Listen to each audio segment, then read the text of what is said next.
Hey guys, and welcome back to the channel. Today I have the Mosquito from Fluid Freeride. You probably have heard of these guys. They're a retailer and they sell 2 or 3 brands. Cabo's one of them, but the Mosquito is actually their own brand. It's from their own Fluid line, and it's one of their single motor entry-level scooters. Now they've done some cool stuff with this, like adding a carrying handle, adjustable handlebars, and some pretty nice suspension, all of which I'll dive into later. But what I want to talk about first is the power off the line. It weighs less than 30 pounds and they place a 500 watt motor in that front wheel. It's the first single motor scooter that has actually skid the tires off the line. And now this only has one speed mode, and they say it can take a rider up to 25 miles per hour. 25, there we go, 26.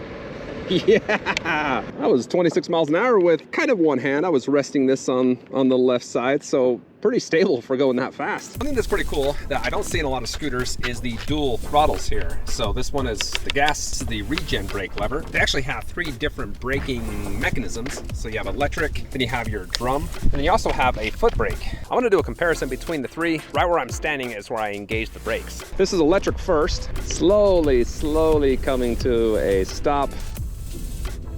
That took me probably a good 125 feet to stop. So electric brakes, maybe not the best. Now I'll do the drum. Topping the scooter out. Here's my mark, 3, 2, 1.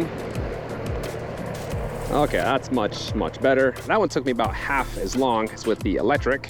Coming up on the mark and whoo. I slid the tire out a little bit.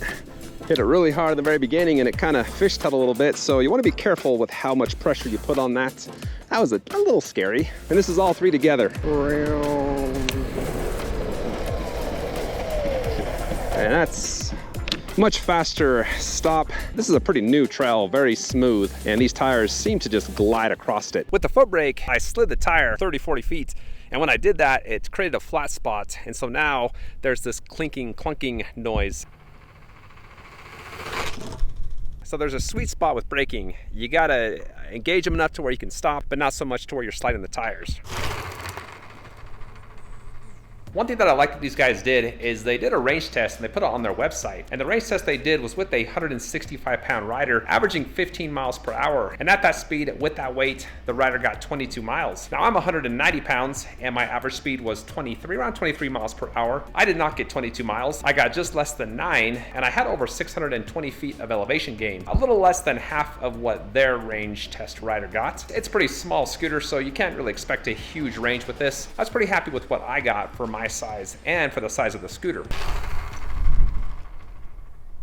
You wouldn't think it, but this has actually got some really good torque for hills. I took this up a 15% grade and I only dipped down to about 9-10 miles per hour. I was actually very impressed with the power for hills. I'm gonna run you through the design, things that I liked and didn't like. The first thing, as if I need to point it out because it's pretty obvious, is the handlebar size. Look how tiny that is. I mean, that's gotta be maybe 14, 15 inches across. I do like that it's collapsible. There's a button on the grips, and when you push that, they just pop out and fold down. And then you got a folding mechanism below. Oh, ow. Once you unlatch that, it'll lock to the back of the scooter, and then you got a carrying handle.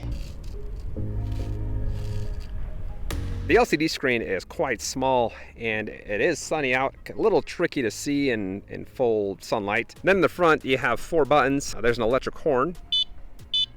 Next to it is a headlight button. Next is an S button, and the only thing I can figure out what this does is it changes the readouts on the screen. Displays trip, total odometer, just bounces back and forth between the 2. And then of course the power button. I don't like how much pressure you have to put in to engage those buttons. This is adjustable. There's 2 different levels that it can go down to. You have about 7-8 inches. It's actually good height for my 5'11" frame. Move it down to the deck. It's about 6 inches wide, and then I got size 11-foot shoe, and I couldn't put one foot in front of the other. It's not that long, but standing on it like I normally do at a 45-degree angle, it's pretty comfortable. Another thing that surprised me with this is it is dual suspension. Got suspension just above the tire in the front, and then in the rear, this junction here, there's some type of suspension built into that. With solid tires, one of my biggest concerns is the smaller vibrations. You know, chip seal road, coming from a road onto a sidewalk like I just did. And then of course sidewalk lines. I've just been cruising around this neighborhood on this sidewalk and it's not bad. They've really loosened up that suspension to counteract the stiffness of the tire. My eyeballs, they are not vibrating. So hard tires, but cushy suspension for smaller vibrations and bumps. Done a nice job there.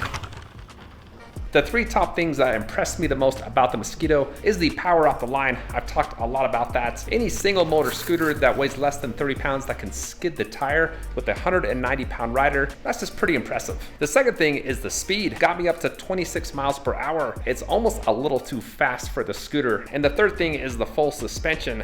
It's nice and cushy. It's comfortable on sidewalk lines and on chip seal roads. Something that you don't typically see for something that small and in this price range. If you want to check it out, I got the link in the description. As always, thanks for watching and take care.